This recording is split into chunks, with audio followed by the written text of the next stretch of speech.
Assalamualaikum warahmatullahi wabarakatuh. Alhamdulillahirabbil alamin. Allahumma shalli ala Muhammadin wa ala alihi wasahbihi ajma'in. Kembali kita bersyukur kepada Allah di mana pada pagi hari ini Allah masih memberikan kesempatan untuk beraktivitas kepada kita semuanya. Pada hari ini saya akan menghadirkan dua orang yang cukup memberikan inspirasi, ya. Dua orang dokter yang barusan wisuda minggu kemarin.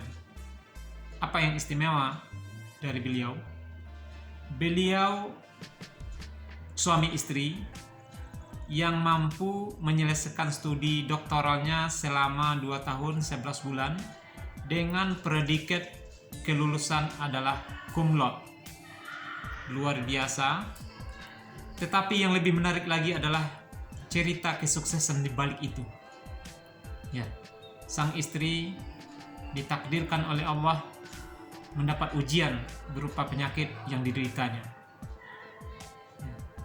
Ketika menyelesaikan pendidikan S3, beliau sang istri ini sakit, tetapi dengan penuh perjuangan, usaha, doa, dan segala ikhtiar yang dilakukan, akhirnya berbuah sebuah kesuksesan. Begitu juga dengan sang suami. Di balik kesuksesan Dr. Fatkur Rahman ini, ya tersimpan masa lalu yang tidak begitu menyenangkan. Ya, bahkan diungkapkan ada keterbatasan yang membuat dia tidak bercita-cita mendapatkan pendidikan tinggi. Tetapi Allah punya rencana lain. Beliau sukses melanjutkan pendidikan S1, S2, S3, bahkan cum laude untuk S3-nya. Luar biasa sekali Bapak, ya, Dr. Fatkur Rahman. Nah, untuk inspirasi pada pagi hari ini, saya akan undang beliau berdua dan saya akan didampingin oleh seorang, ya, mahasiswa S3, rekan kerja kami di Politeknik Pertanian Negeri Payakumbuh, ya, Ibu Kandidat Dr. Rince Alfia Fadri. Luar biasa, ya, semester 5, insya Allah sebentar lagi juga mampu menyelesaikan pendidikan S3 dengan doa kita bersama, mudah-mudahan. Nah, untuk, ya, lebih lengkapnya inspirasi ini, mari kita lihat cuplikan berikut ini.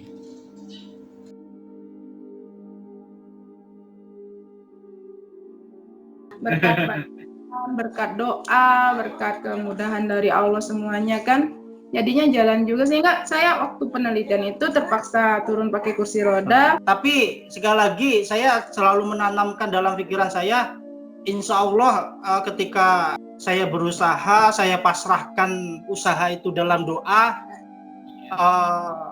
insya Allah Allah tidak akan menyia-nyiakan atau membiarkan kita dalam sebuah permasalahan yang tentunya itu membeli kita selalu. Dan ini Bapak dan Ibu semua yang menonton video ini, ada sebuah pelajaran yang menarik dari Pak Fatkur. Ada kemudahan-kemudahan yang dilalui dari tahapan-tahapan pendidikannya. Kemudian saya juga merasakan bahwa ada sebuah kata yang saya ingat dari Dr. Ahmad Fudoli, teman saya di Malaysia. Ketika kita memudahkan urusan orang lain, membantu orang lain, maka urusan kita itu jadi mudah. Dia membuktikan sendiri. Ya. Beasiswa dari ini tidak ada, cuma saya dapat bantuan namanya bantuan beasiswa dari Dikti 1 semester. Alhamdulillah dapat.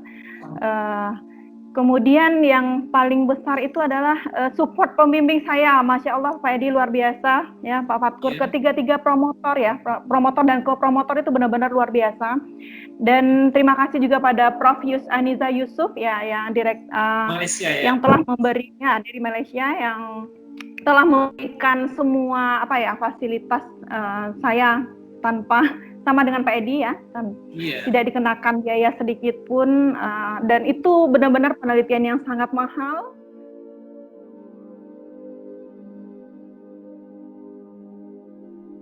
Yang pertama saya mengucapkan selamat kepada Pak Fatkur dan Ibu Ayu. Saya sapa dulu. Assalamualaikum Pak Fatkur. Waalaikumsalam. Dan saya coba cek dulu Ini teman tim saya dari mahasiswa S3 Ilmu Pertanian Universitas Andalas, Bu Rince. Assalamualaikum Bu Rince. Waalaikumsalam Pak Edi, Pak Fatkur, Bu Ayu. Assalamualaikum. Saya sangat senang sekali pagi ini berjumpa dengan orang-orang yang memiliki inspirasi yang cukup bagus.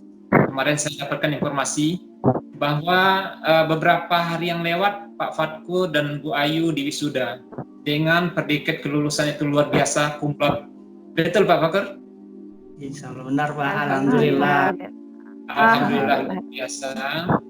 Nah, pada kesempatan ini mungkin kita akan mendengarkan beberapa cerita atau inspirasi dari Pak Fatkur dan Bu Ayu untuk kawan-kawan kita yang lagi S3 atau lagi S2 dalam menempuh pendidikan. Mungkin banyak pelajaran yang akan kita ambil hikmahnya.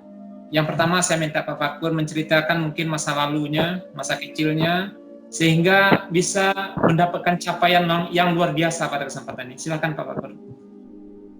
Terima kasih banyak Pak. Mohon izin untuk memaparkan beberapa pengalaman yang tentunya untuk mencapai gelar S3 ini sekali lagi tidak pernah terbayangkan, terfikirkan oleh Fatkur kecil, karena sekali lagi saya berasal dari keluarga yang pas-pasan, ibu bapak seorang petani, dan tentunya di situ untuk motivasi belajar kita mencari daripada teman-teman dan seterusnya kayak gitu Pak.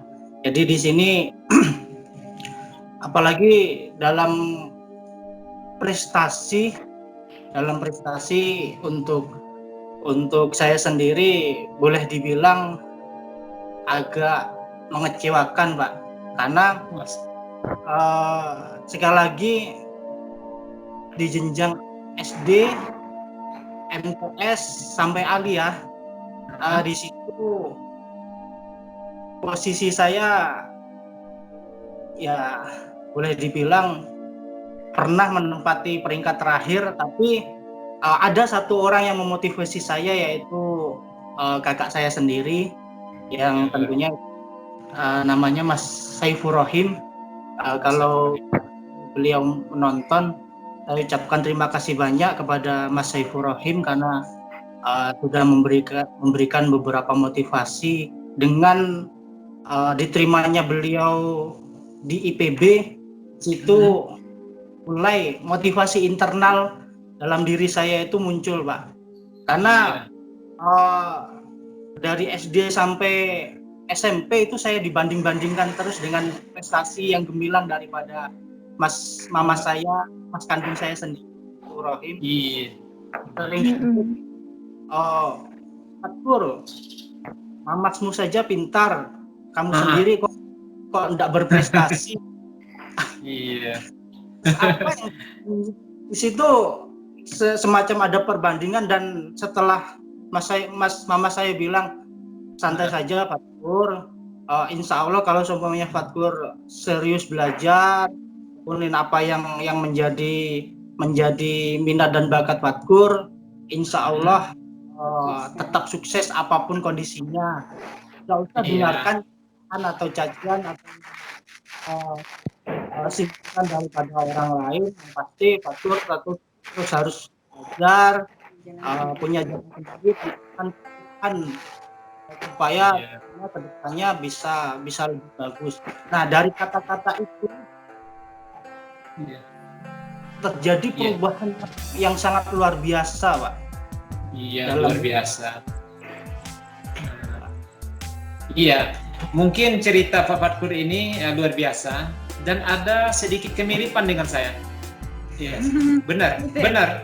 Karena waktu kecil saya tidak banyak di antara kawan-kawan ataupun masyarakat itu tidak mengira saya itu bisa lanjut S1, S2, S3. Tapi Allah itu memberikan jalan yang alhamdulillah. Ya. Luar biasa. Ya. Mungkin silahkan Bu Rince, mungkin ada sesuatu yang ditanyakan ke Bu Ayu, silahkan. Oke, ya Pak Fatkur, Bu Ayu, luar biasa ya. Pak Edi juga tentunya, mudah-mudahan nih saya bisa juga mengikuti jejak-jejak para bapak-bapak dan ibu ini nih ya. Mohon doanya. Amin. Iya. Tadi kita udah dengar dari Pak Fatkur bahwa beliau terinspirasi ya, tentunya dari keluarga dekat ya Pak. Nah, dan Bu Ayu juga. Kalau yang dari versi Bu Ayunya nih, kita mau tanya juga Pak Edi, boleh ya Pak Edi ya? Boleh, silakan. Bagaimana cerita masa lalu mungkin nih, kita flashback lagi kalau yang untuk Bu Ayu sampai bisa sehebat ini. Oke Bu, terima kasih atas kesempatannya. Saya juga sebelumnya berterima kasih atas undangan ini.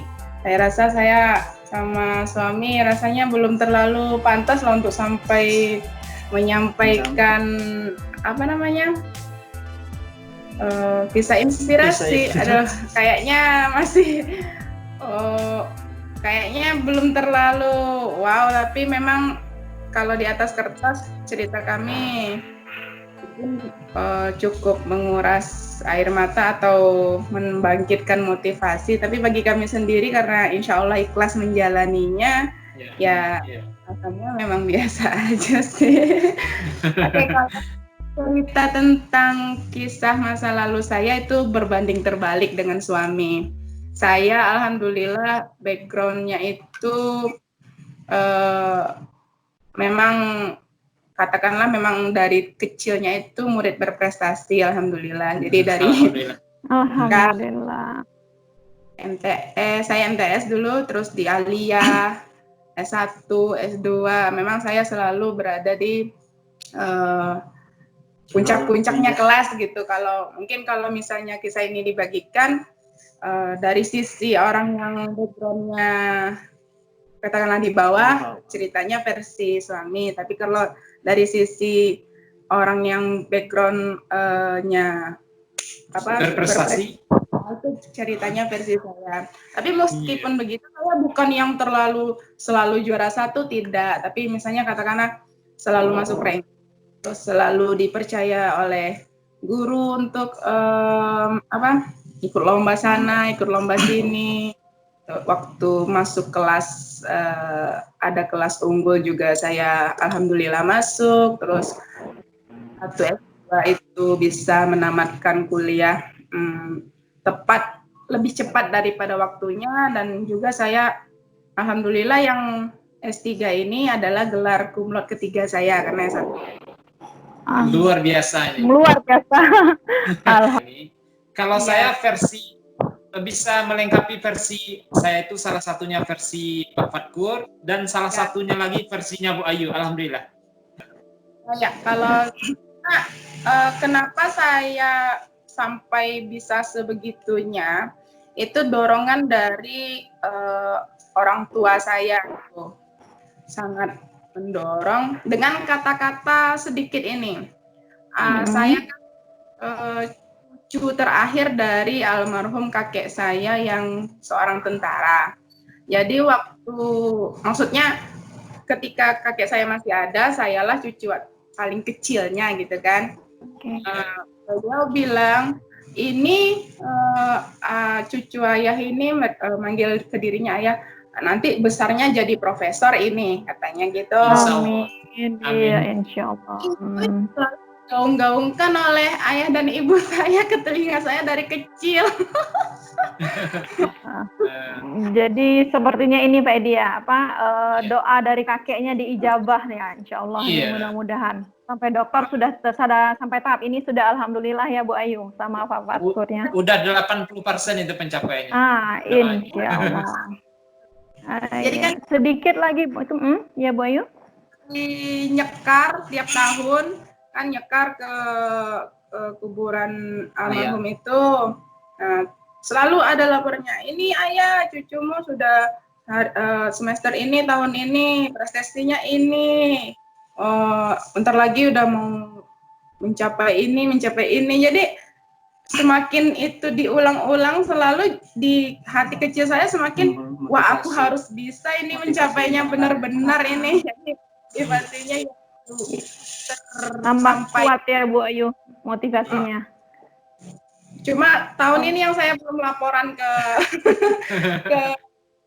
pemakaman pusaranya ayah itu untuk laporan bahwa saya sudah satu tahap lagi mau jadi apa yang dicita-citakannya kepada saya waktu kecil seperti itu. Tinggal selangkah ya Bu Ayu. Jadi bisa dikatakan kalau cita-citanya Bu Ayu dari kecil sama Pak Fatkur memang itu ya? Kalau cita-cita dari kecil, kalau kita beda lagi. Oke, gimana Pak? Kalau saya sendiri Bu, nggak ada cita-cita sama sekali. Bahkan Akademisi. untuk jadi akademisi itu tidak pernah terbayangkan dalam pikiran atau cita-cita Fatkur kecil itu tidak ada Bu. Bahkan pernah saya itu waktu SD Pak, ditanya sama om saya, kalau nonton, terima kasih sudah menanyakan ini.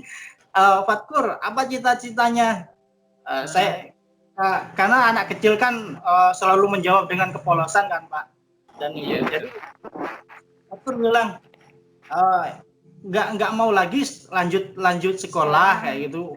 Untuk jenjang SMP, Fatkur pengen jadi pencetak batu bata seperti itu. Luar biasa.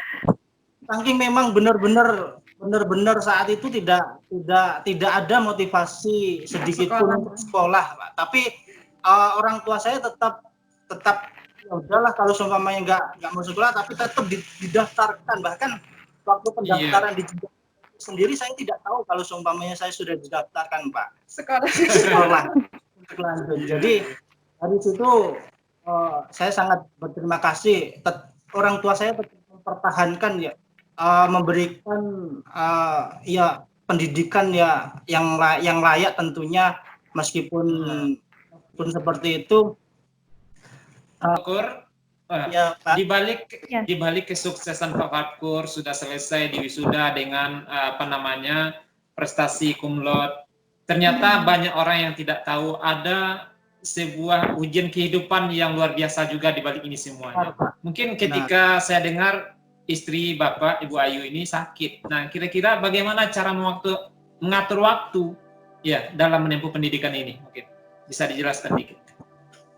Tentunya gini Pak, alhamdulillahnya kami dari awal dekat itu dipertemukan dalam sebuah tim penelitian Pak, alhamdulillah.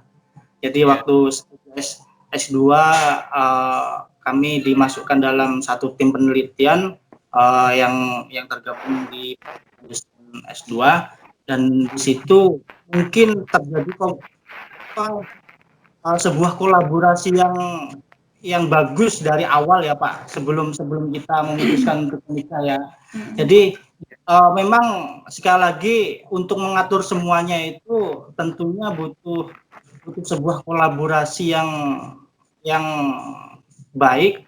Tidak hanya kolaborasi kita berdua Pak, di sini kami juga berterima kasih banyak kepada keluarga besar di Padang, keluarga besar dari istri saya yang selalu memberikan support Pak. Artinya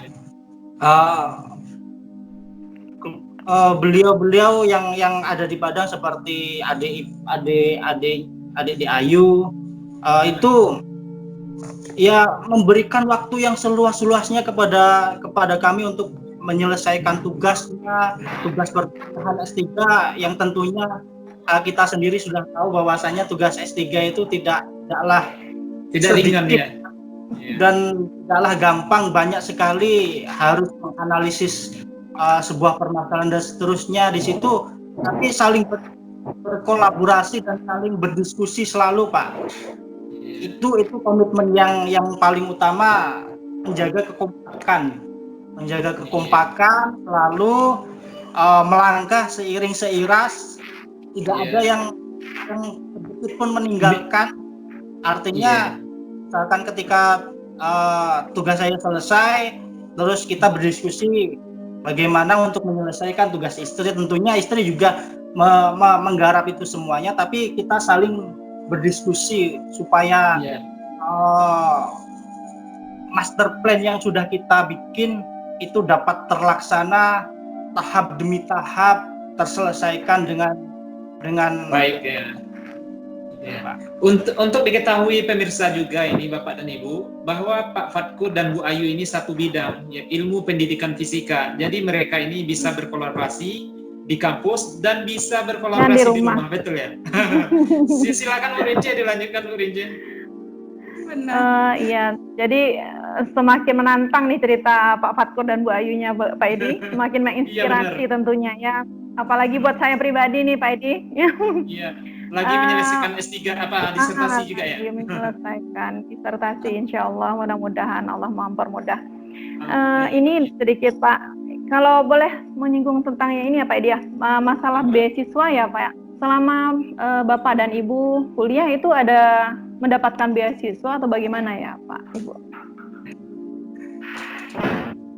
Kak, kalau boleh saya jawab ya, kita alhamdulillahnya dari segi beasiswa atau secara umum namanya rezeki itu diberi selapang-lapangnya oleh yang maha kaya, yang maha pemurah, oleh Allah Subhanahu wa Ta'ala. Ceritanya lumayan menarik ini Bu. Jadi saya demi untuk mendapatkan beasiswa, karena saya waktu itu backgroundnya belum dosen, belum punya NIDN maksudnya gitu kan, jadi saya tidak bisa mendaftar di mana tahun itu ada namanya kesempatan beasiswa BPPDN. Nah, sehingganya saya memutar otak mencari informasi kemana-mana, ternyata adalah namanya beasiswa dari Kemendikbud, beasiswa unggulan masyarakat berprestasi. Itu mensyaratkan prestasi ini, itu begini begitu, terus tapi yang paling saya belum siap waktu itu adalah skor TOEFL, di mana itu di atas 500 mintanya kan. Kondisi waktu itu sedang hamil besar setelah menikah. Kami memang bercita-cita bertekad sangat kuat untuk kuliah di tahun itu, tahun 2017. Akhirnya saya berpisah sementara waktu dari suami, saya ke Padang. Waktu itu kan kami domisilinya masih di Palembang. Suami tetap menjalankan tugasnya di Palembang, saya ikut les TOEFL. Kemudian dalam kondisi hamil besar itu usia 8 bulan kandungan. Nah, itu saya alhamdulillahnya bisa mencapai skor yang dibutuhkan, kan lebih alhamdulillah. Kemudian daftar beasiswa, tunggu sehingga kabar baik itu muncul. Alhamdulillah beasiswa saya sudah pasti dapat.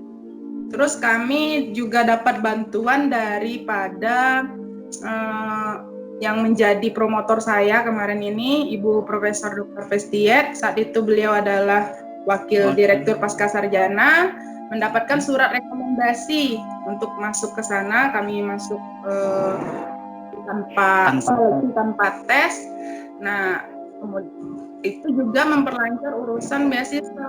Sampai akhirnya ketika suami juga mengajukan beasiswa, ternyata tidak ada gimana? Dari 60 mahasiswa pengajuan. Hanya sedikit yang bisa mendapatkan beasiswa BPPDN itu. Salah satunya Pak Fatkur? Bukan. Tidak, bukan. Jadi nggak dapat. Ya, nggak dapat. Mas Fatkur tidak dapat beasiswanya. Kami yang katakanlah dari background keluarga yang bukan beruang, masih apa adanya, mengandalkan satu dari gaji yang ketika kuliah ternyata di stop. Bisa dibayangkan pengeluaran mahasiswa berdua, kemudian yang beasiswa cuma satu. Beasiswa saya itu pun turunnya juga berperiode, jadi di akhir bulannya sekali 3 bulan biasanya.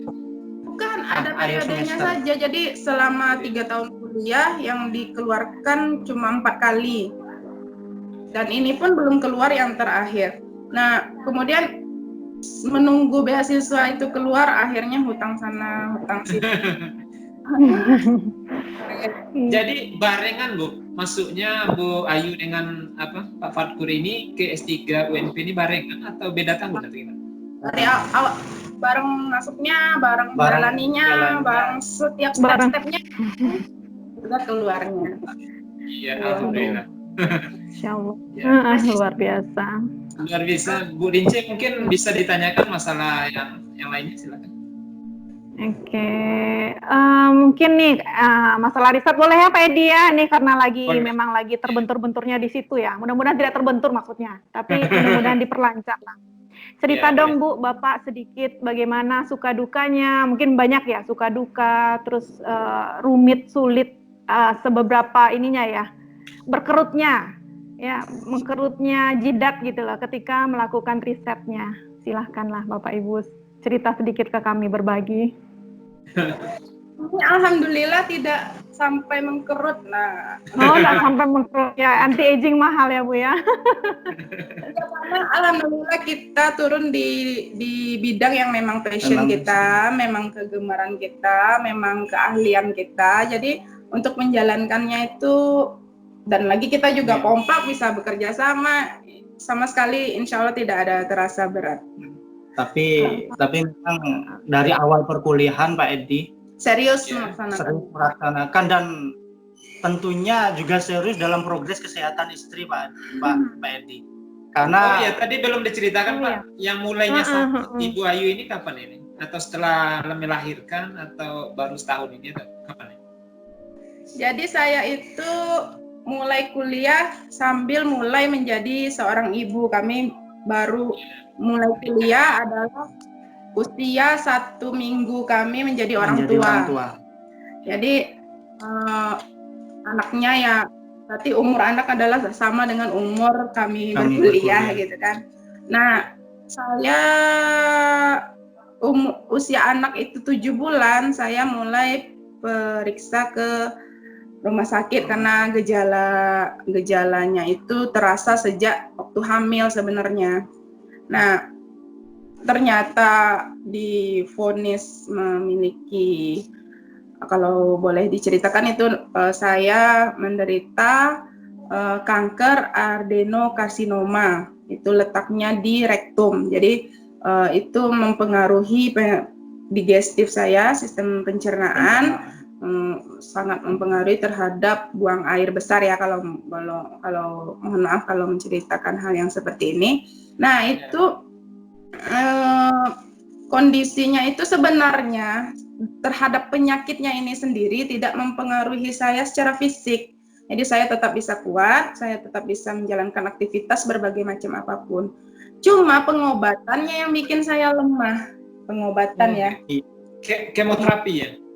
Ya, seperti kemoterapi, radiasi, radioterapi.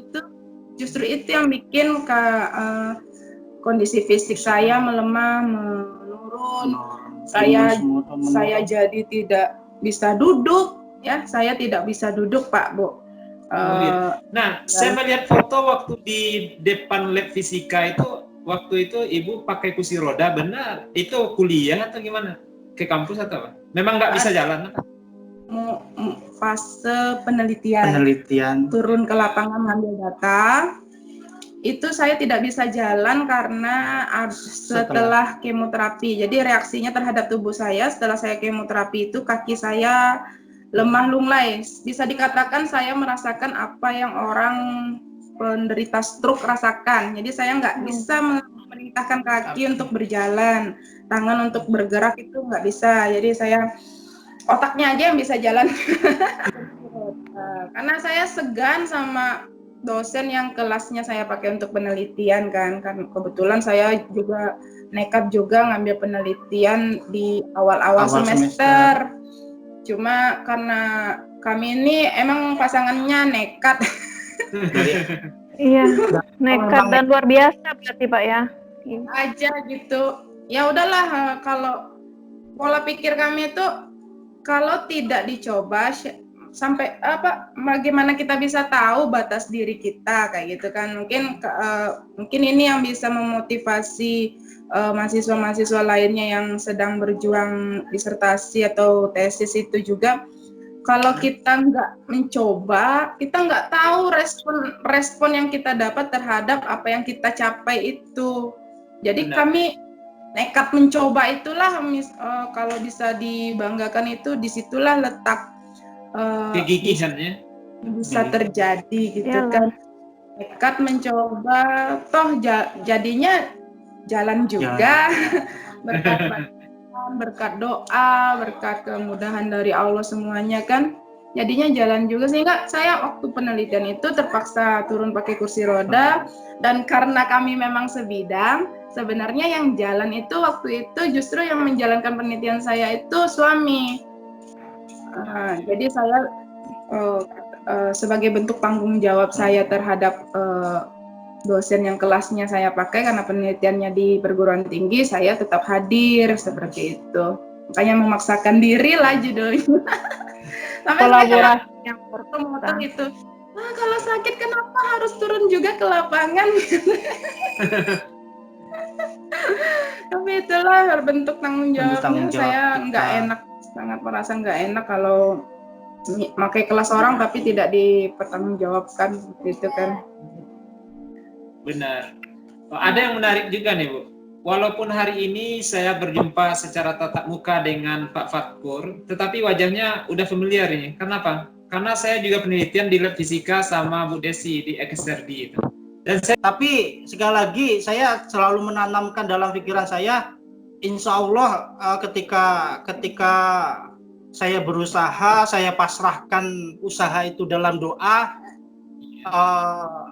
insya Allah tidak akan menyia-nyiakan atau membiarkan kita dalam sebuah permasalahan yang tentunya itu membeli kita selalu. Dan ini mohon maaf Pak, ini perkenalkan. Iya, nggak masalah. Nggak apa-apa deh ya. Assalamualaikum cantik. Assalamualaikum Ibu. Siapa namanya? Apa namanya saya? Askia Latifatus Salihah. Askia, karena bapaknya dulu pernah ngajar di Askia ya. Di Askia. Jadi pinter nih kayak mama papanya nih. Anaknya ini kami mungkin sampai besar kan saya selalu sampaikan ke telinganya ini. Saya sangat berterima kasih kepadanya, walaupun kecil tapi sangat pengertian sekali. Sangat luar biasa. Pernah tidur di depan laptop saya lihat ya. Pernah. Pokoknya anaknya paling gampang diatur, paling anteng sedunia, paling pengertian. Alhamdulillah. Apa belajar ya nak? Ya belajar juga. Apa sama sekali. Pokoknya sangat berterima kasih, sangat bersyukur kepada Allah. Alhamdulillah. Di balik kesusahan itu ada kemudahan. Itu pasti. Benar. Di balik sesuatu yang katakanlah sulit, pasti ada kemudahan setelah itu. Saya merasakan ketika saya penelitian, kemudahan saya bisa gratis penelitian itu di Batam. Pada kesempatan ini saya ucapkan terima kasih kepada Pak Dirman dan Pak Abu Khalid di Batam. Invitasi saya, ya free semua penelitian.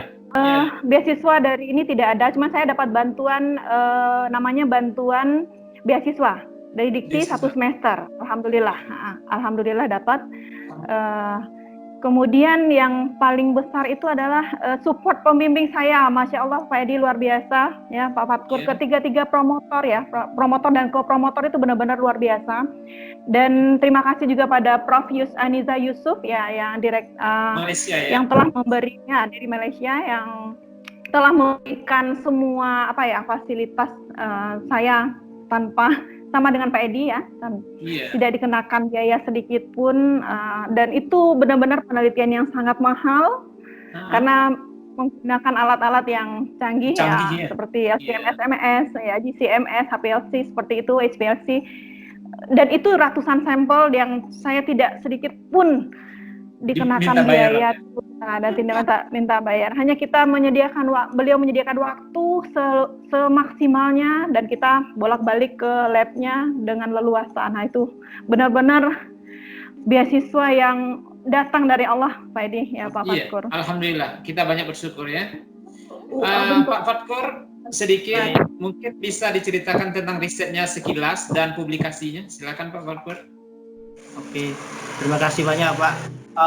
Alhamdulillah untuk riset kami berdua sama mendapat hibah PDD sama di tahun yang sama ya Mas. Tahun yang berbeda.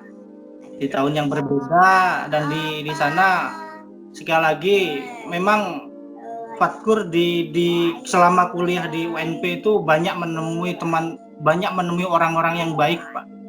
Dari promotor, dari praktisi, dan semuanya mendukung semuanya secara penuh, dan alhamdulillah dalam riset tidak ada kendala dan selesai tepat waktu tentunya. Dan mengikuti untuk 2 kali seminar internasional dan 2 buah untuk jurnal internasional bereputasi, Pak. Alhamdulillahnya. Alhamdulillah. Topiknya tentang apa, Pak, risetnya? Kita sepertinya beririsan juga, ini bidang kita, bisa kerjasama kita. Iya. Untuk topik penelitian Fatkur memang untuk penelitian ya. Untuk penelitian Fatkur ini mengembangkan model pembelajaran, Pak. Tapi karena background gua dulu fisika, meskipun pendidikan tapi diizinkan untuk penelitian di lab. Jadi semacam penelitian fisika murni atau teknik. Hasil luaran Fatkur ini untuk penelitian disertasinya meskipun mengembangkan model pembelajaran, yakni model pembelajaran protektif, tapi dapat publikasi di jurnal bereputasi, tapi dia teknik, Pak. Maksudnya fisika yang murni, Pak, engineering seperti itu. Karena daripada pengembangan model penelitian protektif itu sendiri itu proyek teknologi aktif. Jadi mahasiswa itu menghasilkan proyek dan dari alat itu dapat kami publikasikan dan layak dan diterima di jurnal bereputasi. Alhamdulillah. Dan tentunya ini berkat promotor saya mengucapkan terima kasih Profesor Ahmad dan beliau sekaligus Kapolres Ilmu Pendidikan, dan Bapak Yuhandri Wakil Dekan FIPA MIPA ya. Ya. Kepada Bapak dan Ibu semua yang menonton video ini, ada sebuah pelajaran yang menarik dari Pak Fatkur. Ada kemudahan-kemudahan yang dilalui dari tahapan-tahapan pendidikannya. Kemudian saya juga merasakan bahwa ada sebuah kata yang saya ingat dari Dr. Ahmad Fudoli, teman saya di Malaysia. Ketika kita memudahkan urusan orang lain, membantu orang lain, maka urusan kita itu jadi mudah. Dia membuktikan sendiri. Ya, janganlah kita berharap dapat bantuan dari orang yang kita bantu, tetapi Allah mudahkan dengan cara yang lain. Nah, itu bisa dibuktikan. Ya, kami bekerja sama, ternyata kemudahan itu bisa terasa dengan membantu orang lain. Ya, luar biasa, ini inspiratif dari pengalaman Pak Fatkur dan Ibu Ayu ini. Silakan Bu Dince lanjutkan. Iya, sedikit nih Pak Fatkur dan Bu Ayu. Saya nih sebagai mahasiswa nih, motivasi yang harus kita tanamkan di dalam hati kita itu bagaimana untuk semangat bisa segera selesai. Saya sih insya Allah semangat, Pak, ya, semangat insya Allah mudah-mudahan. Tapi apa mungkin pesan menambah semangat ya? Mungkin ada juga Bu Ayu dan Pak Fatkur bisa menyampaikan kepada mahasiswa-mahasiswa yang kebetulan nanti akan menonton ya. Kalau bagi kami yang asam garamnya dalam menjalani kuliah S3 ini agak kebanyakan kayaknya. Kami itu motivasinya itu adalah ikhlas. Ikhlas. Jadi ketika memang sudah berserah diri betul sama Allah, apa yang dikasih Allah itu berarti yang terbaik. Nah, makanya kami bisa menjalankannya dengan optimal juga. Di samping memang kami berdua memiliki sifat yang sama optimistik orangnya, enggak yang mudah menyerah gitu. Jadi kita membangun karakter kita menjadi karakter yang tidak gampang rapuh gitu kan, dan menyukai tantangan. Jadi kami menganggap batu sandungan itu sebagai tantangan yang harus ditaklukkan, dan berdedikasi penuh bahwa apa yang kita lakukan itu harus coba yang terbaik, jangan yang asal-asalan saja, jangan yang seala kadarnya saja, tidak. Dan triknya lagi adalah kembangkan sebuah master plan yang terukur dan memiliki target yang pasti. Kemudian disiplin dan patuhi apa yang menjadi target kita itu. Jadi kami di kamar itu punya coret-coretan apa yang sudah, apa yang belum, apa yang akan dilakukan. Jadi yang udah di checklist, yang belum ditandai tanggalnya, targetnya, yang akan datang. Terus kami itu penuh taktik lah dalam bekerja itu, sehingganya bekerja itu bisa efektif dan efisien gitu. Jadi, dan itu bukan hanya sekedar kata-kata semata, memang itu yang kami lakukan selama ini. Jadi saya berterima kasih banget kepada Allah yang sudah menemukan jodoh orang yang benar-benar diajak bekerja dunia akhirat, insya Allah. Insya Allah. Amin. Ini sekali lagi Pak Edi, ini semuanya tidak bisa terlaksana tanpa dukungan daripada keluarga. Keluarga besar ya. Itu akan sangat susah dilaksanakan. Cuma keluarga sangat mendukung sekali. Dan moral, material, mental dan material itu semuanya didukung oleh keluarga. Dan misalkan Pak Edi, kita sudah punya master plan Pak Edi. Iya. Ya tahap demi tahap itu saya misalkan tahap pertama sudah terselesaikan. Lalu telepon orang tua saya, Mak, Fatkur sudah melalui proses ini, mungkin kedepannya akan melaksanakan riset ataupun melaksanakan FGD, mohon doanya ya Mak ya. Berarti Selalu meminta ridho dan doa daripada kedua orang tua saya, baik orang tua dari istri saya ataupun orang tua saya sendiri, keduanya sama-sama orang tua kita seperti itu. Dan kita selalu meminta doa, sekali lagi selalu meminta doa kepada beliau, doakan supaya lancar semua tahapannya, tidak terkendala apapun seperti itu. Dan alhamdulillahnya saya teringat apa yang diridhokan oleh orang tua kita, insya Allah akan meridhoi yang tempuh dan memudahkan, entah diketemukan dengan orang yang akan membantu kita ataupun pokoknya banyak solusi-solusi yang kita dapat. Sekali lagi ikhtiar atau usaha, doa, pasrahkan kepada Allah dan minta ridho daripada orang tua. Terutama ibu ya. Ya. Tepat Pak Edi. Iya. Jadi luar biasa Pak Fatkur. Dan pengalaman Pak Fatkur sendiri itu saya alami. Ya. Saya dimudahkan di berbagai urusan karena doa ibu saya. Ya benar. Ya. Terasa sekali. Mungkin Bu Rinci punya pengalaman yang sama juga kali. Iya. Sama Pak Edi, selalu doa ibu dan mertua, Masya Allah, dan keluarganya benar-benar mensupport. Apalagi saya juga mungkin sama dengan Bu Ayu, alhamdulillah diberi Allah jodoh yang luar biasa, suami yang sangat luar biasa, mensupport setiap hari, setiap waktu, orang tua juga. Terus terutama sekarang ini Pak Fatkur dan Bu Ayu, saya juga didukung oleh seluruh sivitas akademika yang selalu mendoakan setiap bertemu.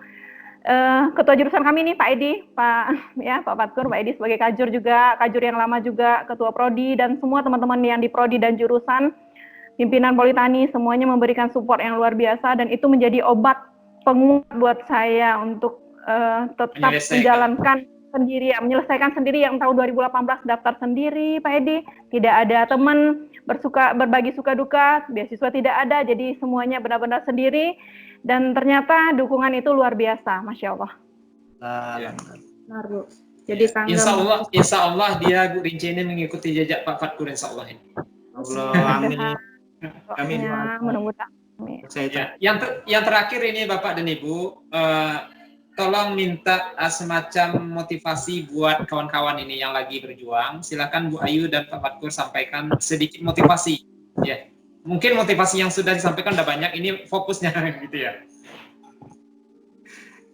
Kalau untuk motivasi sendiri, Pak, dari awal perkuliahan itu memang banyak sekali masalah. Tapi sekali lagi jangan dengarkan cemeeh atau sebuah jadikan cemeeh itu menjadi sebuah tantangan dan buktikan bahwasanya kita Bisa, mampu, kita bisa atau mampu untuk mencapai target tersebut lebih bagus seperti itu, Pak. Silakan Bu Ayu, pesan yang disampaikan silakan Bu Ayu. Dari saya sendiri, kalau mau boleh ngasih saran kepada yang sedang berjuang itu, yang pertama, yang intinya betul itu berdamailah dengan diri sendiri. Karena kalau saya petakan masalah-masalah, walaupun saya tidak pernah mengalami ya, susah melakukan tugas akhir di skripsi, tesis atau disertasi karena saya insya Allah mudah-mudahan. Tapi kan saya orang yang udah suka mendengarkan cerita-cerita teman-teman seperjuangan itu. Yang saya garis bawahi adalah bermasalah dengan diri sendiri dalam menyelesaikan menyelesaikan tugas akhir itu. Jadi sarannya damailah dengan diri sendiri itu dulu, kenali potensi kita. Kalau punya masalah dengan penguji, bimbing, itu tetap damai dulu dengan hati, turunkan sedikit ego, ya kan? Kita kalau mencapai tujuan, enggak apa-apa mundur selangkah, tapi majunya beberapa langkah. 3 langkah gitu. Ya, jadi mengalah sedikit untuk menang itu adalah kata-kata yang pas dalam tugas akhir. Karena tugas akhir ini waktu tatap mukanya tidak ditentukan. Semuanya itu bergantung pada diri kita sendiri. Kapan kita mau revisi, kapan kita mau menghadap, ya kan? Nah, jadi itu memang pandai-pandai diri kita sendiri. Kita harus mendisiplinkan sendiri, harus mampu menurunkan ego, harus pandai membaca situasi, jangan maunya saat ke depan, kan pikirkan juga misalnya keperluan dan urusannya pembimbing atau promotor, membaca situasi, tidak yang semaunya aja, terus harus jadi orang yang sopan santun dalam bertindak seperti itu. Jadi kalau saya pengen memberi kata kunci yang mujarab adalah berdamailah dengan diri sendiri dulu, baru bisa menjalankan semuanya dengan baik. Kalau kita damai dengan diri sendiri, berarti kita menjalankan perintah Allah dengan baik, ya kan? Sholat, tepat berdoa. Dengan berdoa saja hati sudah tenang. Kalau hati sudah tenang, pikiran tenang, menjalani aktivitas tugas akhir ini jadinya ringan, tidak beban. Kalau ada kebentur masalah tidak beban, tidak yang aduh gimana ini kok sulit sekali, nggak ada lagi kata-kata kayak gitu. Iya. Iya. Ya silakan Bu Rince yang terakhir yang ditanyakan karena waktu kita udah hampir 1 jam ini, silakan. Nggak kerasa ya? Iya. Berasa udah 1 jam karena menarik sekali nih Pak Fatkur dan Bu Ayu nih menginspirasi ya. Apa ya Pak Edi? Ya kesimpulan buat atau apa ini. silakan Bu Rince memberikan ilustrasinya. Ya, saya mungkin bisa nanti langsung melihatkan video ini, hasil rekaman ini nanti kepada anak-anak saya tentunya untuk memberi motivasi kepada mereka. Sebenarnya saya pun setiap hari memberi motivasi pada mereka secara tak langsung, kami berdua, neneknya juga kebetulan memang semuanya kami itu guru ya rata-rata, jadi selalu memotivasi pada anak-anak yang 18 orang, mereka sepupuan, terus ada lagi dari pihak yang papanya 14 orang. Nah, tapi yang Pak Fatkur dan Bu Ayu ini luar biasa. Jadi untuk anak-anak nih, anak-anak yang lagi kuliah, yang lagi gitu kuliah ya, juga ya. Yang lagi kuliah baru memulai nih S1, S2-nya untuk anak-anak saya gitu ya. Anak saya kebetulan sudah kuliah ya Pak. Jadi kasih dong pesan sedikit buat mereka gitu loh Pak. Iya. Ya, yang baru akan mulai nih semester 1, semester 3. Yang baru akan mulai mungkin pesannya tanamkan di diri aja, jangan sampai mengecewakan orang tua seperti itu. Karena kalau kita termotivasi untuk membahagiakan orang tua, serta merta aja keinginan untuk belajar lebih giat, keinginan untuk belajar lebih disiplin itu timbul karena kita ingin melihat orang tua kita bahagia, ya kan? Pas saya itu dulu motivasi. Baik Pak Edi, makasih Pak Edi. Ya. Terima kasih. Jadi luar biasa. Kemudian saya ucapkan terima kasih banyak kepada Pak Fatkur dan Bu Ayu yang telah menginspirasi kawan-kawan di seluruh Indonesia, insya Allah ini. Kemudian ada sebuah yang perlu saya sampaikan, berdamai dengan diri sendiri. Ini adalah kata-kata yang luar biasa ini. Karena ketika kita belum berdamai dengan diri sendiri, kita tidak akan bisa memberikan solusi terhadap orang lain. Betul itu, Bu. Ya, saya sepakat dengan kata kunci ini. Ya, terima kasih banyak kepada Bu Ayu, Pak Fatkur, Bu Lince yang telah berbagi pengalaman, menjadi inspirasi buat kita semuanya. Dan kita tutup acara kita, mudah-mudahan di lain waktu kita akan berdiskusi lagi dengan hal-hal yang lebih menarik. Insya Allah. Ya, assalamualaikum. Waalaikumsalam. Waalaikumsalam.